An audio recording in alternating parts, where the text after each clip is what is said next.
ஸ்காட்னு ஒரு துரை இருந்தார். சுகாத்தியார்னு தமிழ் படுத்தினார் தன்னுடைய பேரை. ஸ்காட், SCOTT, ஸ்காட் பிரபு. அவர் திருக்குறள் படித்தார். எல்லாரும் படிப்பாங்க, எல்லாரும் எல்லா இடத்துலையும் புகழ்ந்து பேசுவோம். அவர் படிச்சுட்டு என்ன பண்ணார், திருக்குறள் ரொம்ப நல்லா இருக்கு, தமிழும் படித்தார், இலக்கண இலக்கியங்களும் படித்தார், இலக்கண பாடமே படிச்சுக்கிட்டாரு. படித்து முடிச்சுட்டு இந்த எதுகை மோனை மட்டும் திருக்குறளில் சில இடங்களில் வருது, பல இடங்களில் உதைக்குது, அதை போட நான் திருத்த போறேன்னு உட்காந்தார். அவர் மதுரையில் இருந்தார், அந்த துரை ஸ்காட் பிரபு. அவர் திருத்திவிட்டேன். அது அவர்கிட்ட அதிகாரம் வேற இருந்துச்சு. திருத்தி சுகாத்தியார் திருத்தியதும் புதுக்கியதுமான திருக்குறள் அப்படின்னு தலைப்பு போட்டு அதை வெளியிடவும் செஞ்சார். அச்சம் அடிச்சு விட்டார். கண்டமேனிக்கு ஓடிக்கிட்டு இருக்கு. அகர முதல எழுத்தெல்லாம் உகர முதற்றே உலகு போடு.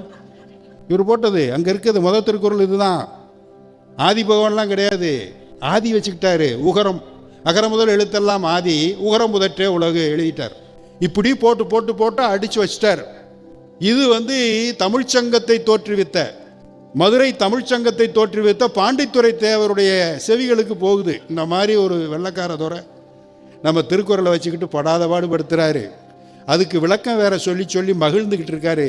இதுக்கு ஏதாவது பண்ணணுமேன்னா அவரை வர சொல்லியா அப்படின்னு சொல்லி, இவர் ஜமீன்தார், பாலவனத்தம் ஜமீன்தார், அவரை ஸ்காட் துறையை வர சொல்லி தமிழ் சங்கத்துக்கு ஏதோ நீங்கள் விளக்கம் எழுதியிருக்கலாமே, ரொம்ப சிறப்பாக இருக்காமே, காப்பீஸ் இருக்கா? இருக்க. மொத்தம் எவ்வளவு போட்டீங்க? 300 புஸ்தகம் போட்டிருக்கேன், பிரமாதமாக இருக்குது, மொத்தத்தையும் நானே வாங்கிக்கிறேன், நாளை காலையில் எல்லா புத்தகத்தையும் கொடுத்து அனுப்பிச்சிருங்க. ஒரு புத்தகம் எவ்வளவு? ₹1. சரி, 300 புத்தகத்துக்கும் அப்போ ஒரு பவுனே ₹1 தான் இருந்திருக்கும். இப்போ 1 லட்சம்லாம் தாண்டிடுச்சு. 300 அந்த ரூபா மேனி கணக்கு போட்டு பணத்தையும் கொடுத்து அவர் அனுப்பிச்சி விட்டார். ரொம்ப சந்தோஷம் துறைக்கு. நம்ம அச்சடித்த புஸ்தகத்துக்கு அவ்வளோ பெரிய மரியாதை மதிப்பு. மொத்தத்தையும் தமிழ் சங்கத்தை நிறுவிய பாண்டித்துரை தேவரே வாங்கிட்டாருன்னு கொடுத்து அனுப்பிச்சிட்டார். எடுத்துக்கிட்டு நேராக ராமநாதபுரத்துக்கு போனார், ஜமீனுக்கு, அந்த அரமனைக்கு போனார். மொத்தமாக குழியை தோண்டுங்கடான்னு சொல்லி அந்த 300 உள்ளே போட்டு நெருப்பை கொளுத்தி உள்ளே போட்டு இதோடு தீர்ந்துச்சுரா திருக்குறளுக்கு பிடிச்ச சனி அப்படின்னு சொல்லிட்டு வந்தாராம். எளிமையாக இருக்கிறதுனால கை வச்சிடக்கூடாது. அது எவ்வளோ பெரிய வேத நூல், வேத, அது ஒவ்வொரு சொல்லையும் மாற்ற முடியாதுங்க. திருக்குறளில் என்ன சிறப்புன்னா அது நம்ம கூட வரும், கூட வந்துக்கிட்டே இருக்கும். அதான் நம்ம சின்ன பிள்ளைகளும் படிக்கலாம், PhD பண்ணுறவனும் படிக்கலாம். தடுமாறிக்கிட்டு இருப்பான் சில பேர். இந்த திருக்குறளுக்கு இந்த வரிக்கு என்ன வரி அப்படின்னு தெரியாது. 85 லட்சம் உயிரினங்கள் இருக்கான், 85 லட்சம் ஸ்பீசிஸ் இருக்கு. பிறப்புக்கும் எல்லா உயிருக்கும் எழுதினாரே திருவள்ளுவர். நம்ம இது வரைக்கும் மனுஷங்களுக்குள்ளதான் இந்த பிறப்பெல்லாம் ஒன்று ஏற்றத்தாழ்வு பார்க்காத, நீ அந்த ஜாதி, நீ இந்த ஜாதி, நீ கருப்பு, நான் வெள்ளை, நீ அந்த மதம் இந்த மதம், பேதங்கள் பிரிவினைகள் இதெல்லாம் பார்க்காதன்னு சொல்றாரு போல் இருக்கு அப்படின்னு இது வரைக்கும் நினச்சிக்கிட்டு இருந்தோம். இன்னைக்கு தான் புரிஞ்சுக்கிட்டேன், அந்த 85 லட்சத்துக்கு சேர்ந்த ஒரே திருக்குறள் தான் அந்த பிறப்புக்கும் எல்லா உயிர்க்கும். உயிர்ன்ற வார்த்தை எங்கெங்க வருதோ, ஒரு செல் உயிரினமாக இருந்தாலும் சரி, தொல்காப்பியர் அப்பே எழுதிட்டார். ஒன்றறிவதுவே உற்றறிவதுவேன்னு மரபியல் அப்படின்னு ஒரு பகுதியில், ஜெனட்டிக்ஸ்ன்னு இப்போ சொல்கிறோம்ல, தொல்காப்பியத்தில் மரபியல்னு ஒரு அதிகாரமே இருக்கு. அதில் தொல்காப்பியர் நமக்கு முன்னாடி இருந்ததை தொகுத்து எழுதும் போது ஒவ்வொரு உயிரினங்கள் எப்படி எப்படி இருக்கும், ஓரறிவு, ஈரறிவு, மூவறிவுன்னு பிடிச்சி 6 அறிவு வரைக்கும் ஒரு வரிசை கிரமமாக சொல்லுவார். ஒன்றறிவதுவே உற்றறிவதுவே, தொட்டா சுருங்கிக்கணும் புல்லு மாதிரி, அதுக்கெல்லாம் ஓரறிவு இருக்கு, புல்லுக்கு அறிவு இருக்குன்னு அப்பயே சொல்லியிருக்கான் நம்மால் 5000 வருஷத்துக்கு முன்னாடியே. ஒன்றறிவதுவே உற்றறிவதுவே, 2 அறிவதுவே அவற்றோடு நாவே, நாக்கு இருந்துச்சுன்னா 2 அறிவு. 3 அறிவதுவே அவற்றோடு மூக்கே, மூக்கோடு சேர்ந்து இருந்தா 3 அறிவு. 4 அறிவதுவே அவற்றோடு செவியே, காது இருந்துச்சுன்னா 4 அறிவு. 5 அறிவதுவே அவற்றோடு கண்ணே, 5 அறிவு. இது வரைக்கும் 6 அறிவதுவே அவற்றோடு மனனே அப்படின்னு நமக்கு கொண்டு 6வது அறிவு மனசுள்ள ஒவ்வொருத்தனும், மனிதனாக பிறந்த ஒவ்வொருவனும் 6 அறிவு உள்ளவன்னு தொல்காப்பியர் சொல்லிட்டு போனார். இதெல்லாம் பின்னாடி பெரட்டி பார்க்கறது. இந்த மாதிரியான ஒரு சிந்தனைகள் ரொம்ப அருமையான சிந்தனைகள். ஒரு கதை படித்தேன் இப்படி தான் ஃபேஸ்புக்கில், முட்டாள்தனம் அப்படின்னு தலைப்பு. இப்போ நம்ம திருவள்ளுவர் என்ன சொல்லுகிறார், பேதமை அப்படின்னு சொல்கிறார். முட்டாள்தனத்துக்கு பேதமை அப்படின்னு. சரி, அந்த முட்டாள்தனத்துக்கு என்னன்னா, ஒரு ராஜா மந்திரியை கூப்பிட்டார். ஏவா, நம்ம நாட்டிலேயே இருக்கக்கூடிய டாப் தலை சிறந்த 5 முட்டாள்களை லிஸ்ட் எடுத்து இங்கே கூப்பிட்டு வா அப்படின்ட்டார். 1 வாரம் டைம்ட்டார் மந்திரிட்ட. மந்திரி ஒரு வாரம் கழித்து 2 பேரை கூட்டிகிட்டு போனார் அரசவைக்கு. ஏய், நான் என்ன சொல்லி நீ என்ன 5 பேர் கேட்டு நீ 2 பேரை கூப்பிட்டு, இருங்க ராஜா கேட்டுக்குங்க, 2 பேரை இப்போ கூப்பிட்டு வந்திருக்கேன், நான் உங்களுக்கு சொல்கிறேன் அப்படின்னு. ராஜா சொல்லு அப்படின்னாரு. இந்த இருக்கான் பாருங்க, இவன் தான் இருக்கிறதுலே டாப்பு, 5வது முட்டாள். கீழிருந்து மேலாக கொண்டு வரேன், இவன் தான் 5வது முட்டாள். என்ன பண்ணா, ஒரு கட்ட வண்டியில் ஏறி போய்கிட்டு இருந்தான், ஆளுகள்லாம் உட்காந்துருந்தாங்க. இவன் பைய மூட்டை முடிச்செல்லாம் தூக்கி தலையில் வச்சுக்கிட்டே உட்காந்து போனான். இறக்கி கீழே வச்சுட்டு வண்டியில் வச்சுட்டு போடான்னு நான் சொன்னேன். ஏன் சுமையை நானே சுமக்கிறேன், யாரும் சுமக்க வேணாம் எனக்காக அப்படின்னா. இவன் தான் 5வது முட்டாள் அப்படின்னா. சரி, அடுத்த முட்டாள் 4வது முட்டாள். இவர் என்ன பண்ணாருன்னா, இவர் வீட்டு கூரை வீடு, இந்த பயிர் பச்சையெல்லாம் விழுந்து அங்கே 2-3 புல் முளைச்சிருக்கு. மாட்டை விட்டு ஏறி இந்த கூரை மேலே மேய விட்டுக்கிட்டு இருக்கான். இவன் வந்து 4வது முட்டாள்னா. சூப்பரியா கொண்டா அப்படி நிப்பாட்டினா. 3வது முட்டாள் எங்கன்னா, வேற யாரு, நீங்கள் தான் அப்படின்னா.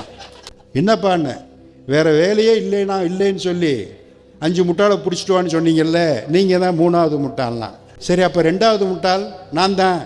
நீங்கள் சொல்கிறது தப்புன்னு உங்கள்கிட்ட நான் வாதிடாமல் நான் போய் கூப்பிட்டு வந்தேன்ல, ஆளுகளை தேடிக்கிட்டு இருந்தேன்ல, நான் தான் 2வது முட்டாள். இந்த 1ஆம் நம்பர் யாருப்பான்னு எல்லாருக்கும் ஆச்சரியம், உங்களுக்கே இப்போ ஆச்சரியமாக இருக்கான். விடாமல் தள்ளுன்னு ஃபோனில் தள்ளிக்கிட்டு பார்த்துக்கிட்டே இருக்கான் பாருங்க, இப்போ வாட்ஸ்அப்பில் ஃபேஸ்புக்கில். அவன் தான் இந்த முதல் முட்டாள் அப்படின்னா. பேதைமை எனப்படுவது யாதெனின், திருவள்ளுவர் சொல்கிறார். முட்டாள்தனம் என்பது எது அப்படின்னு கேட்டால், பேதைமை எனப்படுவது யாதொன்றும் ஏதம் கொண்டு ஊதியம் ஒரியி விடல்.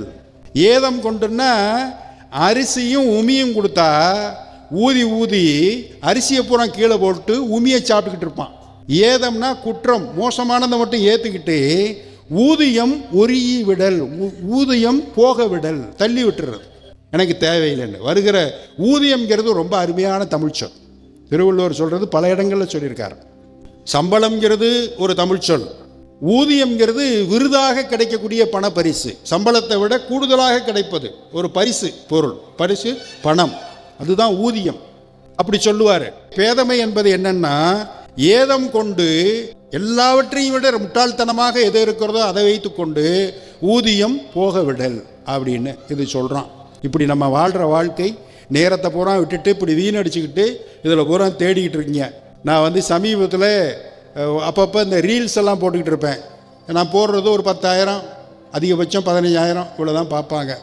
ஒரு வாரத்துக்கு முன்னாடி ஒரு பாட்டை பற்றி போட்டேன், ஆண்டாள், அண்ணா நகர் ஆண்டாளுன்னு. அது 5 லட்சம் பேர் பார்த்துட்டான் ஒரே நாளில். அவ்வளவு கமெண்ட்ஸு. இப்படியெல்லாம் எப்படி விளக்கு எழுதுனீங்க? நான் கிட்டத்தட்ட 15 வருஷமாக கோடை எஃப்எம்மில் செவ்வாய்க்கிழமை தோறும் குரலின் குரல்னு திருக்குறளுக்கு விளக்கம் சொல்லிக்கிட்டு இருக்கேன்.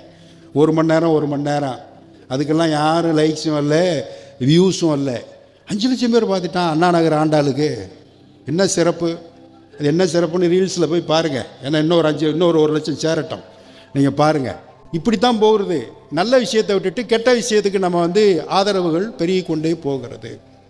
இந்த பிறப்போக்கும் எல்லா உயிருக்கும் சொன்னாரே, எப்படி ஆழமாக போய் பாருங்களேன். உள்ள எல்லாரையும் சமமாக பாரு, நீ சின்னது பெருசுன்னு பார்க்காதேன்னார்ல திருவள்ளுவர். சொல்லினதை தொல்காப்பியர் அவருக்கு முன்னாடியே ஆறறிவதுவே அவற்றோடு மனநேனார்.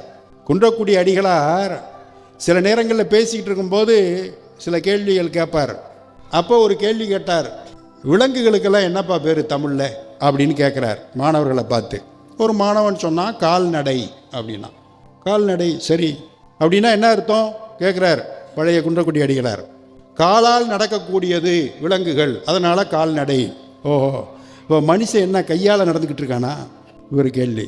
ஆமாம், அவனும் காலால் தான் நடக்கிறான் பையன் சொன்னான். அப்புறம் ஏன் அவனுக்கு கால்நடை இல்லை?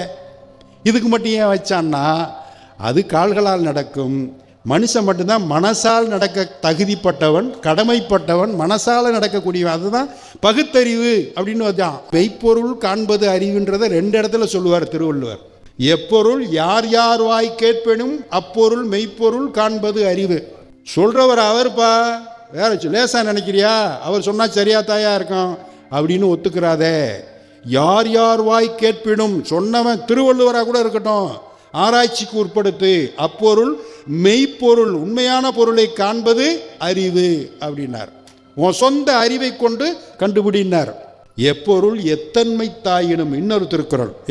பச்சையா இருக்கியா, பசுமையா இருக்கியா, இது இலதாயா அப்படின்னு சொல்லாத. எப்பொருள் எத்தன்மை தாயினும் அப்பொருள் மெய்ப்பொருள் காண்பது அறிவு. ஜிகு ஜிகுன்னு இருக்கு, ஸ்ட்ராங்கா இருக்கு, சாஃப்டா இருக்கு, நோ. சொந்த அறிவு. ஒரு சாமியார் பெரிய ஞானி, ஒரு மலை உச்சியில் இருந்தார். ஒரு வாரமாக ஒருத்தன் காடு மலையெல்லாம் நடந்து நேராக போனான். அந்த சாமியாரை மலை உச்சிக்கு போய் பிடிச்சிட்டான். நான் ரொம்ப தூரத்தில் வந்து வரேன் சாமின்னா. சொல்லு என்ன விஷயமா வந்தேன்னு. ஒரு கேள்வி உங்கள்கிட்ட கேட்டு போகலான்னு வந்தேன். எந்த கேள்வி கேட்டாலும் பதில் சொல்கிறீங்களாமே. சொல்லு என்ன. மனுஷன் ஏன் பிறக்கிறான், ஏன் வாழ்கிறான், ஏன் செத்து போகிறான்? அடிப்படையான கேள்வி தான் சாமி, பதில் சொல்லுங்க அப்படின்னு. நீ எப்படிடா வந்த அப்படின்னு கேட்டார். அங்கேருந்து வந்தேன்னு இல்லை, எப்படி வந்தேன்னு. கால்நடையாக தாங்க நடந்து வந்தேன், என் காலால் தான் நடந்து வந்தேன்னு. போய் உன் காலை தேடுறா அப்படின்னார். என் கால் என்கிட்ட தானே இருக்கு, நான் எங்கே போய் தேடுறது அப்படின்னா. உன் கால்கள் உன்னிடத்தில் இருக்கும்போது உன் வாழ்க்கை உன்னிடத்தில் தானே இருக்க வேண்டும். நீ ஏன் அடுத்தவனிடம் வந்து வாழ்க்கையை பற்றி கேள்வி கேட்டுக்கொண்டிருக்கிறாயின்னார். அடிப்படையில் என்ன இதுக்கு அர்த்தம்னா, நீ தான் முடிவு பண்ணணும் உன் வாழ்க்கையை. மெய்ப்பொருள் காண்பதறிவுனா அதுதான். மெய்யினா என்ன? அரணெனப்பட்டதே இல்வாழ்க்கை. நல்ல குடும்பம் நடத்தினாவே தர்மம்ன்றாரு. அறத்தாற்றின் இல்வாழ்க்கை ஆற்றின் புறத்தாற்றின் போய் பெறுவது எவன். இந்த போய் அப்படிங்கிறத நல்லா நீட்டி சொல்லணும். ஒரீ விடல்னு ரீ போட்டு நெடில் போட்டு சின்ன ஈ போட்டிருப்பாரு, அது நெடில். இந்த மாதிரி நெடில் போட்டு எழுதியிருக்க இடத்துல நல்லா நீட்டி முழக்கணும். ஒரு ஈ விடல் அப்படின்னு வாசிக்கக்கூடாது, ஒரீ விடல் அப்படின்னு. போய் பெறுவதை எவன், அறத்தாற்றின் இல்வாழ்க்கை ஆற்றின் புறத்தாற்றின் போய் பெறுவது எவன்னா, நீ ஒழுங்கா அவன் குடும்பத்தை ஒழுங்கா நடத்திப்பாரு, வேற தரான தர்மம் எதுவும் பண்ணாதே, அதுவா நடந்துரும் அப்படிங்கிறார். அறமெனப்பட்டதே இல்வாழ்க்கை அப்படிங்கிறது. மனத்துக்கண் மாசிலனாதல் அனைத்தரண். எவ்வளவு அருமையானது, எவ்வளவு தீர்க்கமான பதில் பாருங்க. அறம்னா என்னங்க? உன் மனசார. இப்போ உடம்புன்னு ஒன்று இருக்கு, நமக்கு உள்ள அகம்னு ஒன்று இருக்கு. உள்ளம், சிந்தனை, மனசு, இதயம் அப்படின்னு நம்ம உள்ள அங்கங்கள் இல்லை, உள்ள இருக்கக்கூடிய அந்த விஷயங்கள். உடம்பை சுத்தம் பண்ணுறதுக்கு என்ன பண்ணலாம்? குளிக்கலாம், டெய்லி குளிக்கலாம். உடம்பை தூய்மை பண்ணுவதற்கு, அகத்தை தூய்மை பண்ணுவதற்கு நான் என்ன செய்ய வேண்டும்? திருவள்ளுவர்கிட்ட கேட்டிருக்கான். அதுக்கு அழகான ஒரு அருமையான திருக்குறள் சொல்கிறார். புறந்தூய்மை நீரான் அமையும். தண்ணியை மோந்து மோந்து ஊற்றுனீங்கன்னா உடம்பு சுத்தமாயிரும். அகந்தூய்மை வாய்மையால் காணப்படும். கேட்கலாம், போன வாரம் 1ஆம் தேதி குளித்தேன், நீ அடுத்த மாதம் 1ஆம் தேதி குளித்தா பரவாயில்லையா, மாதத்துக்கு ஒரு தடவை பரவாயில்லையான்னு. அழுக்கு சேர்ந்துடும், டெய்லி குளிக்கணும். அழுக்கு போய்கிட்டே இருந்தாலும் டெய்லி குளிச்சாகணும். போன வருஷம் தான் நான் ஒரு உண்மை சொன்னேன், அதுக்கு அடுத்த வருஷம் வரைக்கும் நான் அந்த பொய் சொல்லிக்கிட்டே இருக்கலாமா? ஒரு தடவை உண்மை சொன்னால் போதுமான்னா நோ. டெய்லி குளிக்கிற மாதிரி டெய்லி வாய்மையால், அகந்தூய்மை வாய்மையால் காணப்படும். உண்மை பேச பேச பேச பேச உங்கள் அகம் அப்படியே மலரும், ஒளி பெருகும். செம்பொருள் கண்டார் வாய்ச்சொல் எப்படி இருக்குமா? இன்சொலால் ஈரம் அழகி இருக்கும்னு திருவள்ளுவர் சொல்லுகிற ஒரு பாட்டு. நல்ல செம்மையான சிந்தனை உடையவர்களுடைய வாய்ச்சொற்கள் எப்படி இருக்கும்னா, கடுகடுன்னு விழுகவே மாட்டாங்க, அது இதுன்னு திட்ட மாட்டாங்க, நல்ல வார்த்தைகளாக பேசுவாங்க. அதுக்கு என்ன அர்த்தம்?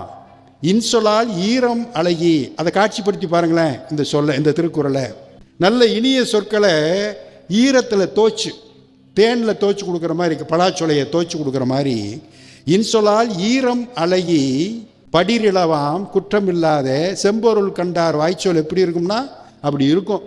அதுக்கு என்ன அர்த்தம்னா, ஈரம் அலைய வேண்டும், தண்ணீரில் நனைத்து நனைத்து நீங்கள் பேசுகிற வார்த்தை இனிமையானவையாக இருக்க வேண்டும்னா அதுக்காகத்தான் நாக்க, பேசுகிற நாக்க கொண்டு போய் திருவள்ளுவரில் நம்ம கடவுளை என்ன பண்ணி வச்சுருக்காரு?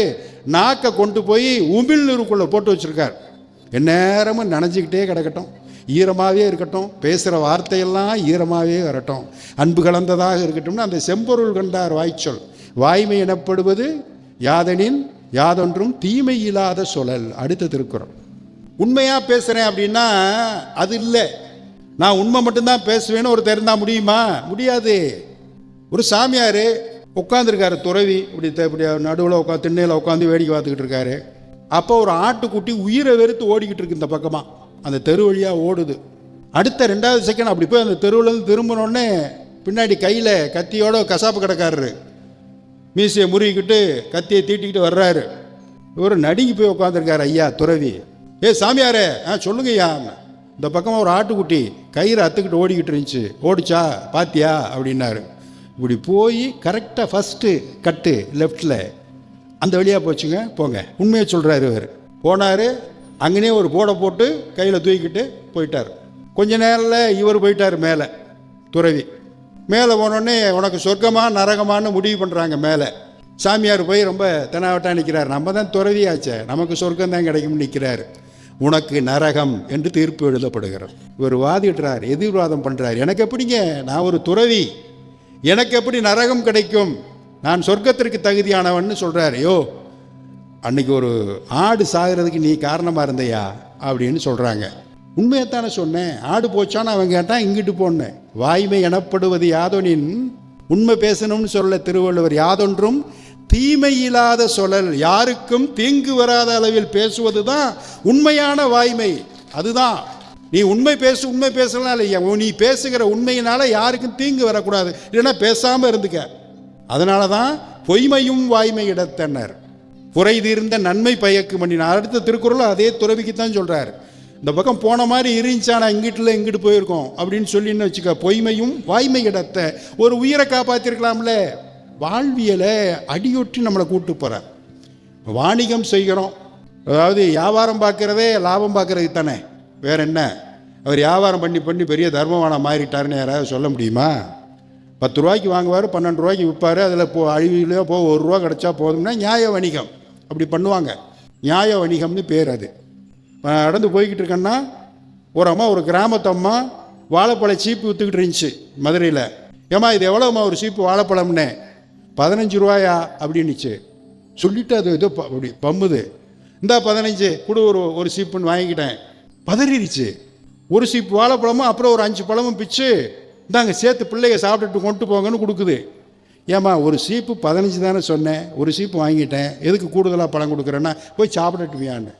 அது என்ன நினச்சிருக்கு, 15 ரூபா சொன்னால் எல்லாரும் 10 ரூபாய்க்கு கேட்பான், சரின்னு கொடுத்துருவோம் அப்படின்னு நினச்சி. நான் 15க்கே கேட்டோன்னே இந்த கூட வந்த 5 ரூபாய் என்ன பண்ணுறது, இன்னொரு 5 பழத்தை பிச்சு கொண்டு போங்கன்னு கொடுக்குதுல்ல. இதுதான் நியாய வணிகம், நியாயமாக வணிகம் செய்வது.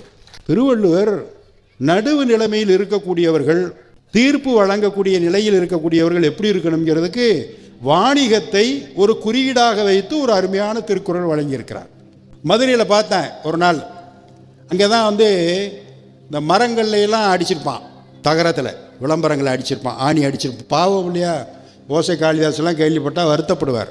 இப்படி ஒரு உயிரை துன்புறுத்துறீங்களே அப்படின்னு. வாடிய பயிரை கண்டபோதெல்லாம் வாடினேன் அப்படின்னு அப்படி அடிச்சிருப்பான். அதை அப்படி படிச்சுக்கிட்டு அப்படி வாக்கிங் போகும்போது பார்த்துக்கிட்டு போகிறேன். அதை எழுதியிருக்கான், நல்ல விலைக்கு வீட்டடி மனைகள் விற்கவும் வாங்கவும் இங்கே அணுகவும்னு ஒரு நம்பர் கொடுத்துருக்கான்.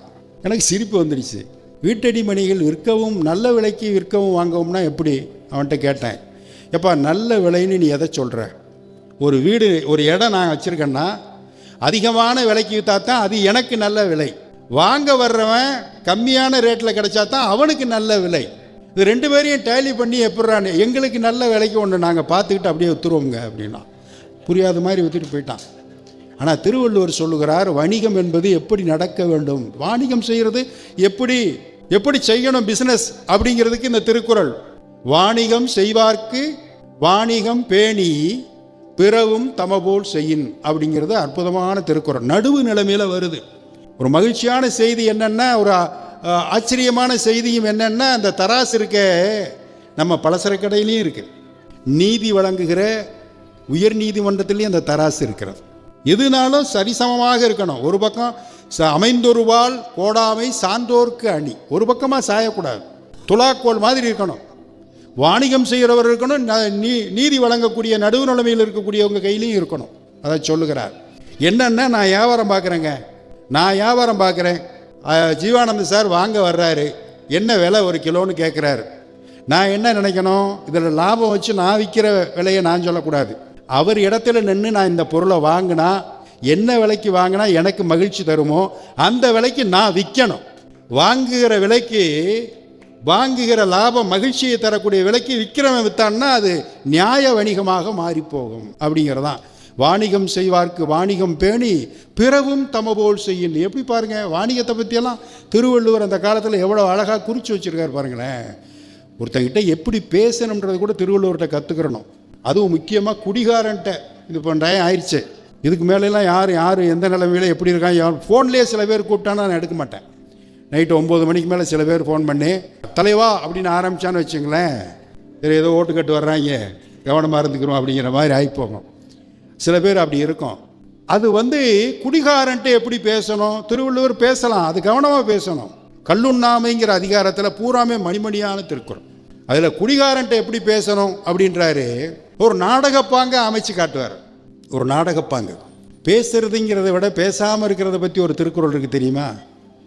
சொல்லுக சொல்லில் பயனுடைய, சொல்லற்க சொல்லில் பயனிலா சொல். இதில் மொத்தம் ஒரு திருக்குறள் 7 சீர் தான் இருக்கும். 7 சீர் தான், 1.25 அடிங்க. அதுக்குள்ளே உலகத்தை அளக்கிறதுனா எப்படி? இந்த 7 சீரில் பேசு அப்படிங்கிறதுக்கு 3 சொல்லுதான். சொல்லுக சொல்லில் பயனுடைய. பேசுங்கிறது பேசாத அப்படிங்கிறதுக்கு சொல்லற்க சொல்லில் பயனிலா சொல். திரும்ப திரும்ப சைலன்ஸ் சத்தம் போட்டுக்கிட்டு இருந்தால் தான் பிள்ளைகள் சைலன்ஸாக இருப்பாங்க. கிளாஸ் ரூம்லேயே அப்படி தான் பார்க்க முடியும். அப்போ சத்தம் போடாமல் இருப்பது, மௌனமாக இருப்பதற்கு கூடுதலாக வார்த்தைகள் சொல்ல வேண்டியிருக்கு. திருக்குறள் அப்படி 1.25 அடிக்குள்ளே அவ்வளோ அற்புதமாக அளக்கிறது. இந்த குடிகாரன் வர்றான், நல்லா தள்ளாடி வந்துக்கிட்டு இருக்கான். அவன் எங்கேயோ போயிட்டு வந்துக்கிட்டு இருக்கான், தள்ளாடி அந்த தெருவையே அளந்து வந்துக்கிட்டு இருக்கான். திருவள்ளுவர் நல்ல வேட்டி சட்டை போட்டு துண்டெல்லாம் போட்டு நடந்து போயிட்டுருக்கார், தாடி மீசம்மா போயிட்டு இருக்கும்போது இவன் பார்க்குறான், யாரா ஒரு பெரியவர்னு பார்த்தோன்னே உன்னற்க கல்லை அப்படிங்கிறார். குடிகாரனை பார்த்தா இவர் என்ன சொல்லணும்? இவர் சொல்ல வேண்டிய மேட்ரு சொல்லிட்டார். உன்னற்க கல்லை, மது உண்ணாதே அப்படிங்கிறார். அவன் நார்மலாக இருந்தான்னா, ஐயா நீங்கள் யார், நல்ல விஷயமா சொல்கிறீங்களே, எவ்வளோ மேட்ரு சொல்கிறீங்க, இருங்க கேட்டுக்கிறேன்னு உட்காருவான். அவன் 2 ஆள் 3 ஆளாக வந்துக்கிட்டு இருக்கான். அவன் என்ன பண்ணுவான், அப்படியே திருப்பி இப்படி பார்த்துட்டு உணில் அப்படின்னா 3 எழுத்து தான், ஒரே சொல். குடிச்சா என்னையா, வாசிட்டியா, குடிச்சா என்னென்ன தீங்கு வரும், என்னென்ன உடம்புக்கு கேடு வரும்ன்றதை நான் சொல்லவா, உட்காரு ஐயா, ஒரு மைக்கை கொண்டு வந்து எனக்கு வைங்க அப்படின்னு திருவள்ளுவர் கேட்கல. குடியினால் வரக்கூடிய கொடுமைகள் கேடுகள் எல்லாத்தையும் நான் சொல்கிறேன் கேட்டுக்க அப்படின்னு பட்டியல் போடுவோம்னு எழுதலை, பேப்பர் பேனா எடுத்து. பேசவும் இல்லை. உன்னற்க கல்லைன்னாரு. உணில் அப்படின்னு கேட்டான். உண்க குடிடா. இப்படி ஒரு பதில் எங்கேயாவது கேள்விப்பட்டிருக்கீங்களா? அவன்கிட்ட போய் வாக்குவாதம்லாம் பண்ண முடியாது.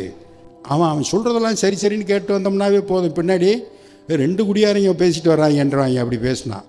அது மாதிரி உன்னற்க கல்லை உணில் உண்கன்னு சொல்லும் போதே திரும்பிடுறாரு.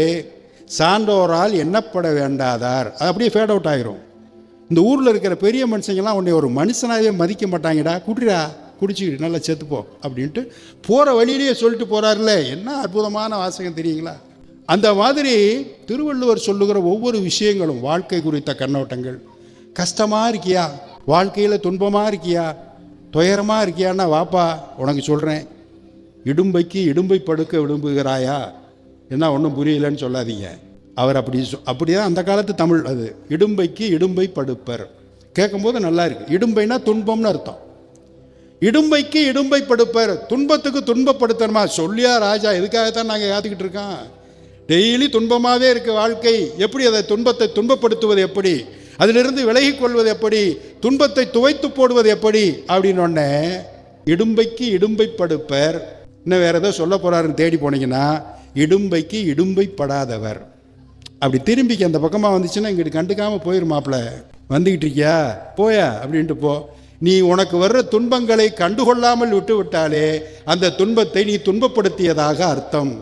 இடும்பைக்கு இடும்பை படுப்பர், இடும்பைக்கு இடும்பைப்படாதவர். என்ன அருமையானது! சில வார்த்தைகள் சில சொற்கள்லாம் ரொம்ப அழகாக இருக்கும், ரொம்ப அற்புதமாக கோர்த்து கொண்டு வந்து நிப்பாட்டுவார். அதனால் நீங்கள் பண்ணாதீங்க. இப்போ நாட்டில் இருக்கிறவன் அதிகமாக இல்லாதவன் அதிகமான ஒரு கேள்வி கேட்குறோம்.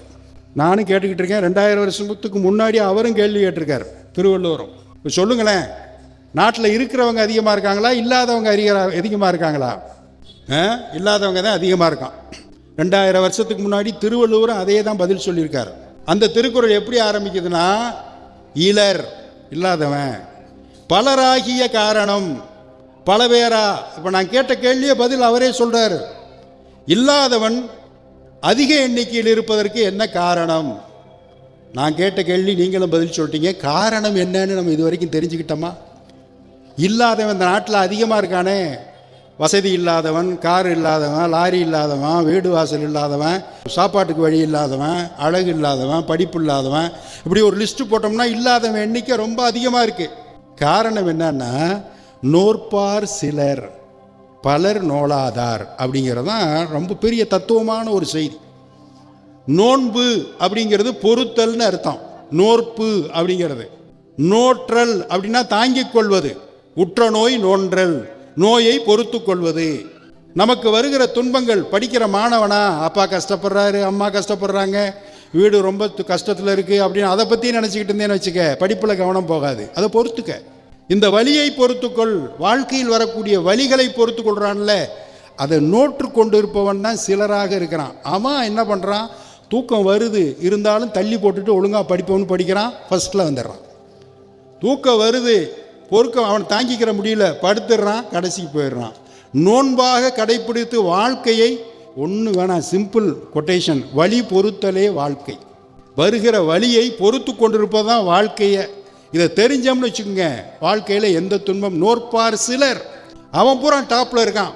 எவன் இரவு பகல் விடாமல் உழைத்து கொண்டே இருக்கிறானோ, எவன் இரவு பகல் விடாமல் முயன்று கொண்டே இருக்கிறானோ. ரொம்ப அடிப்படையானது உள்ளம் உடைமை. உடைமை திருவள்ளுவர் சொல்லுவது.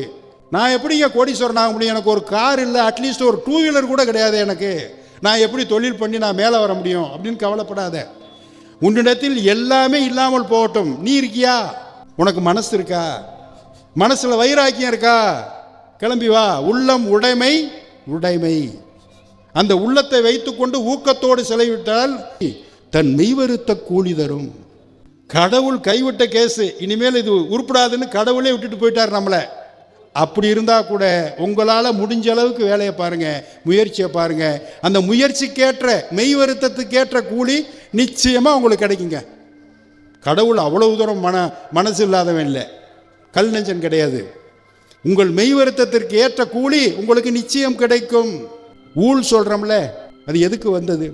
ஊழ்ங்கிறது நல்லூழும் இருக்கிறது, தீயூழும் இருக்கிறது. நம்ம நினச்சிக்கிட்டு இருக்கோம் ஊழ் விதின்னா கெட்டதை மட்டும் நினச்சிக்கிட்டு இருக்கோம். ஆகூழ் போகூழ்னு 2 ஊழ் இருக்குது தமிழில். நல்லூழ் அப்படிங்கிறது அதிர்ஷ்டம், சாதாரணமாக சொல்லுகிறது ஊழ், அது விதி. அப்படி வரும். ஊழிற் பெருவழி யாவுல ஒன்று சூழினும் தான் முந்துருங்கிறது. சில நேரங்களில் நமக்கு வர்ற துன்பங்களை சகித்து கொண்டு அதை அப்படியே காம்ப்ரமைஸ் ஆகிட்டு அடுத்த வேலைக்கு இறங்கணும். சரி இவ்வளோதானே அப்படின்னு விட்டுட்டு இறங்கணும். எங்கள் ஊர் மதுரைக்கு பக்கத்தில் கருமாத்தூர்னு ஒரு ஊர் இருக்குது வச்சுங்களேன். இந்த கருமாத்தூர்லேருந்து ஒரு ஏழை இருக்கான், அங்கேருந்து மதுரைக்கு ஒரு 30 கிலோமீட்டரு. அவன் டெய்லி கம்மங்கூழாக சாப்பிட்டுக்கிட்டு இருக்கான். கம்பு தான் அவன் வீட்டில் சாப்பாடு, கூழ் காய்ச்சி குடிச்சிக்கிட்டே இருப்பான். நைட்டு படுக்கும்போது யோசித்தான், நம்ம என்றைக்காவது நெல்லுச்சோறு சாப்பிட்டா நல்லா இருக்குமேன்னு நினச்சான். நாளைக்கு சாப்பிட்ருவோம் முடிவு பண்ணான். அரிசி கிடையாது, ஒன்றும் கிடையாது, எப்படி சாப்பிடுவேன்? நம்ம சொந்தக்காரன் ஒருத்தன் மதுரையில் கோடீஸ்வரனாக இருக்கான். அவன் வீட்டில் டெய்லி நெல்லுச்சோறு தான். காலையில் 6 மணிக்கு எந்திரிப்போம், பல்லை மட்டும் விளக்கிட்டு நடந்துருவோம், வெறும் வயிற்றோடு நடந்துருவோம் 30 கிலோமீட்டர். கரெக்டாக 12 மணிக்கு போய் சேர்ந்துடலாம். மதுரைக்கு போய் கதவை தட்டுவோம், பணக்காரன் திறப்பான். வாங்க மாப்பிள்ளைன்னு உட்கார வச்சு நெல்லுச்சோறு சாம்பார் விருந்து போட்டு அனுப்பிச்சிடுவான். முடிவு பண்ணிட்டான். நல்லா தூங்குனான், காலையில் எந்திரிச்சான், பல்லை மட்டும் தேய்ச்சிட்டு கிளம்புனான், நடந்தான். 30 கிலோமீட்டர் நடந்து போய் அந்த கோடீஸ்வர சொந்தக்காரன் வீட்டு கதவை தட்டினான். அவர் கதவை திறந்துட்டு வெளியே வந்தார். மாப்பிள்ளை, வராத மாப்பிள்ளை வந்திருக்கீங்க, வாங்க வாங்க, போய் முகம் கை காலை அலம்பிட்டு வாங்க, சாப்பிடுவோம், மத்தியானம் ஆயிடுச்சு, அதுக்கப்புறம் மற்றதை பேசுவோம். இதுக்காகத்தாண்டா நான் அங்கேருந்து வந்திருக்கேன் அப்படின்னா. போனால் கை கால் கழுவிட்டு வந்து டைனிங் டேபிளில் உட்காந்தான். ஐயா வேலையால் 2 பேருக்கும் சாப்பாடு கொண்டு வாங்க அப்படின்னு சொன்னார் அந்த கோடீஸ்வரன். அப்பா ஆள் வச்சு சோறு கொண்டு வராங்கடா அப்படின்னு இவருக்கு சந்தோஷம். 2 கம்மங்கூழ 2 பானையில் வேடு கட்டி அவருக்கு ஒரு சட்டி இவருக்கு ஒரு சட்டி கொண்டு வந்து வச்சார் வேலையாள். இப்படி பார்த்தான், மாப்பிள்ளை டெய்லி நெல்லுச்சோறாக சாப்பிட்டு எனக்கு போர் அடிச்சு போச்சு, இன்றைக்கி கம்மங்கூழ் குடித்தா என்னான்னு நினச்சேன், ரெடி பண்ண சொன்னேன், நீங்களும் வந்துட்டீங்க, உங்களுக்கு என்ன கம்மங்கூழ் புதுசாக என்ன, சாப்பிடுங்க அப்படின்னார். இவன் அந்த கம்மங்கூழை பார்த்து சொன்னான், கம்மங்கூழே, உங்ககிட்டருந்து தப்பிக்கணும்னு தான் நான் காலையில் அதிகாலையிலே எழுந்திரிச்சு நடந்து வந்தேன், நீ என்னையை விட 30 கிலோமீட்டர் ஸ்பீடில் முந்தி வந்து உட்காந்துருக்கில்ல, இதுதான் ஊழிற் பெருவழி யாவுல ஒன்று சூழினும் தான் முந்துரும்னா. எப்படி வர்ற இந்த கஷ்டத்தை எப்படி நம்ம சிரிப்பாக மாத்திரம் பார்த்தீங்களா? இன்னாது அம்மை இவ்வுலகம் இனிய காண்க இதன் இயல்புணர்ந்தோரேன்னு பக்குடுக்கை நன்கணியார் சங்க இலக்கியத்தில் சொல்லுவார். ஒரு ஊரில் ஒரு தெருவில் கல்யாண வீடும் இருக்குது, இளவு வீடும் இருக்குது. மங்கள முழக்கம் ஒரு வீட்டில் முழங்கிட்டு இருக்கு, இன்னொரு வீட்டில் சாப்பறை முழங்கி கொண்டிருக்கிறது. பிரிந்து போனவர்கள் அழுது கொண்டிருக்கிறார்கள், சேர்ந்து வாழ்பவர்கள் சிரித்து கொண்டிருக்கிறார்கள். இப்போ தலைவர் தலைமையில் என்னமோ ஒரு படம் வந்திருக்கு, தம்பி தலைவர் தலைமையில் 3 டீ. இந்த பாட்டு தான் அது. சங்க இலக்கிய புறநானூறு பாட்டு. ஓரில் நெய்தல் கரங்க ஓரில். இதே மாதிரி பக்கத்து வீட்டில் ஒரு இளவு, ஒரு கல்யாணம். இதை வச்சு தான் படம் முழுவதும். ஈர்ந்தன் முழவின் பாணி ததும்ப புணர்ந்தோர் பூவணி அணிய பிரிந்தோர் உண்கண் பணிவார்பு உரைப்ப இன்னாது அம்மை உலகம். அந்த காலத்திலே 2000 வருஷத்துக்கு முன்னாடி இந்த உலகம் கொடுமையானதுன்னு ஒரு புலவன் சபிச்சிருக்கான். இந்த உலகம் வாழ்க்கை நம்முடைய குரலாக அவன் ஒலிக்கிறான். அந்த படைப்பாளியினுடைய குரல் அப்படித்தான், இன்னாது அம்மை இவ்வுலகம் அப்படின்னு அவன் சொன்னோடனே இந்த கவிஞர் அது வரைக்கும் எல்லாத்தையும் சொல்லிக்கிட்டு இருந்தவர் பின்னாடி இருந்து அவன் தட்டி, இந்த உலகம் ரொம்ப கொடுமையானது பார்த்தியா, ஒரு வீட்டில் இப்படி இருக்குது, ஒரு வீட்டில் இப்படி இருக்குது, இப்படி கொடுமையாக நடந்துக்கிட்டு இருக்கேப்பா அப்படின்னு சொன்னேன். உலகமே இப்படித்தாப்பா கொடுமை அப்படின்னு சொல்லிட்டு திரும்பி பார்க்குறார். இதோடு நின்றுருந்தா அந்த கவிதைக்கு இன்னைக்கு வரைக்கும் பேச்சு இருக்காது, சிறப்பு இருக்காது, உலகம் போற்றுகிற சங்க கவிதையாக அது மாறி இருக்காது. இன்னாது அம்மை உலகம், இந்த உலகம் கொடுமையானது, நடப்ப பூரா விவரிச்சுட்டு சொல்லிட்டு கடைசியாக சொன்னார், இனிய காண்க. கொடுமையானது தான், இதில் இனிய காண்க இதன் இயல்புணர்ந்தோரேன்னு சொன்னார் பாருங்க. அதுதான் வாழ்க்கை. வழிபொருத்தல் தான் வாழ்க்கைன்னு சொன்ன பார்த்தீங்களா. அன்புமயமானது தான் வாழ்க்கை. ரொம்ப அப்படி இருக்குது இப்படி இருக்கலாம் ஒன்றும் கிடையாது. இன்னா செய்தார்க்கும் இனியவே செய்யாக்கால் என்ன பயத்ததோ சால்வு. அவன் அப்படி தான் இருப்பான். மனுஷன்னா அப்படி தான் இருப்பான். நம்ம தான் மன்னிக்கணும். அவன் அந்த மனுஷன் அப்படின்னா நம்ம இந்த மனுஷனாக இருப்போம். நம்ம தெய்வமாக மாறுவோம், அவன் தீங்கு செய்கிறவனாக இருக்கட்டும் அப்படின்னு ஒருவருக்கொருவர் விட்டு கொடுத்து வாழுகிற வாழ்க்கை இருக்குது பார்த்தீங்களா. ஒரு அன்புமயமான வாழ்க்கை, அதைத்தான் வலியுறுத்துகிறது. இன்றைய சமுதாய வளர்ச்சிக்கு, இன்றைய வாழ்க்கையினுடைய வளர்ச்சிக்கு இனிக்கும் திருக்குறள்லாம் என்னென்னா, இனிக்கிற விஷயங்களாக இருக்க வேண்டும், இன்பம் தரக்கூடியதாக இருக்க வேண்டும். எல்லா உயிர்க்கும் இன்பம் என்பது தானமர்ந்து வரும் மேவற்றாகும்ன்றது தொல்காப்பியம். எல்லாருக்குமே இன்பமாக இருக்கிறதானே பிடிக்கும். யாரையாவது கூப்பிட்டு இன்னைக்கு கொஞ்சம் நேரம் கஷ்டப்படுறியா, நீ உன்னை ஒரு அடி அடிக்க வேணா யாராவது சரின்னு நான் சொல்லுவா, கேட்க மாட்டாங்க. கொஞ்சம் நேரம் சிரிக்கிறீங்களா, ஒரு ஜோக் சொல்ல வேணா ரொம்ப சந்தோஷமாக சிரிப்பீங்க, அது ரொம்ப மகிழ்ச்சியாக இருக்கும். இப்போ இனிப்பு இன்பம் எல்லாம் எங்கே இருக்குது? நம்முடைய மனநிலையில் தான் இருக்குது. ஒரு குருநாதர் ஒரு சீடன் அடர்ந்த காட்டில் நடந்து போய்கிட்டு இருக்காங்க, 2 பேரும் ஜோடியாக. குருநாதர் முன்னாடி போய்கிட்டு இருக்காரு, பின்னாடி சீடன் போய்கிட்டு இருக்கான். திரும்பி பார்க்குறான் சீடன் அப்படியே நைஸாக, பெரிய புலி ஒன்று இவங்க 2 பேரையும் துரத்திக்கிட்டு மெதுவாக நடந்து வந்துக்கிட்டு இருக்கு. குருநாதா பின்னாடி திரும்பி பார்த்துறாத, ஒரு பெரிய புலி வருது, இதுகிட்ட எப்படி தப்பிக்கிறதுன்னு மட்டும் வழியை சொல்லு, திரும்பி பார்த்துறாத அப்படின்னு சொன்னான் சீடன். அவரும் திரும்பி பார்க்காம சொன்னார், 3 வழி இருக்குது தப்பிக்கிறதுக்கு. பிரமாதமியா சொல்லியான்னு அப்படியே ஓட்டம் பிடிக்கிறது 2 பேரும். ஆனால் தப்பிக்க முடியாது, 100% அடிச்சிடும். நம்மளை விட வேகமாக புலி வந்து அடிச்சிடும், முடியாது. 2வது அப்படியே ஸ்டாண்ட் ஸ்டில்லாக நின்றுறது, அப்படியே நடையை நிப்பாட்டி நின்றுறது. அது வரும், நம்மளை வந்து மோந்து பார்க்கும், அது பாட்டுக்கு நிற்கிறாங்களேன்ட்டு நம்மளை ஒன்றும் பண்ணாமல் கூட போகும். அதில் 99% தான் நெகட்டிவ், 1% தான் வாய்ப்பு, 99% வாய்ப்பு கிடையாது, உயிர் போயிடும். 3வது ஒரு நல்ல சான்ஸ் இருக்குது. என்னன்னா நம்ம அப்படியே தியானம் பண்ணி நடந்துக்கிட்டே தியானம் பண்ணிக்கிட்டே போய்கிட்டு இருப்போம். நம்ம நடுவில் இருந்து ஆரம்பித்து நம்மை மையமாக வைத்து நம்மை சுற்றி இந்த உலகத்தை, இந்த செடி கொடிகளை, இங்கே இருக்கிற உயிரினங்களை எல்லாம் நம்மோட சேர்த்து கரைத்து தியானத்தில் நம்ம ஒருங்கிணைச்சு போனோம்னு வச்சுங்களேன். அப்படி போக போக போக போக என்னாகும், நம்ம அப்படியே கரைஞ்சிருவோம், இந்த பிரபஞ்சத்தோடு ஐக்கியமாயிரும். அப்படி போனோம்னு வச்சுங்க, தப்பிக்கிறதுக்கு வாய்ப்பு இருக்குன்னு. அப்படியே தியானம் பண்ணாங்க, அப்படியே கரைஞ்சி போனாங்க, அப்படியே காட்டை தாண்டிட்டாங்க. திரும்பி பார்த்தா புளியை காணோம்.